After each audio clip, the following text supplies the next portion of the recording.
ప్రభునందు ప్రియులైన మీకందరికీ యేసుక్రీస్తు ప్రభువారి నామంలో శుభవందనాలు తెలియజేస్తూ ఉన్నాం. దైవ సేవకులు బ్రదర్ భక్త సింగ్ గారి పరిచర్యలో నుండి దైవ మర్మములు డిసెంబరు 14. నాకును నీకును నా నిబంధనను నిత్య నిబంధనగా స్థిరపరచెదను. ఆదికాండం 17:7. 3వ నిబంధన దేవుడు అబ్రహాముతో చేసెను. నిన్ను గొప్ప జనముగా చేసి నిన్ను ఆశీర్వదించి నీ నామమును గొప్ప చేయుదును. భూమి యొక్క సమస్త వంశములు నీ యందు ఆశీర్వదించబడును. ఆదికాండం 12:2-3. ఇదే నిబంధన 17:7 స్థిరపరచబడెను.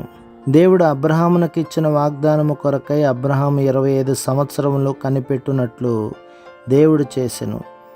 అతడు వృద్ధుడయ్యను, అతని భార్య కూడా వృద్ధురాలయ్యను. సంతానము కలుగు శక్తి వారిలో లేదు. అప్పుడు దేవుడు వారి ఇరువురి దేహములలో నూతన శక్తిని పోసెను. అప్పుడు వారు వాగ్దాన పుత్రుని పొందిరి.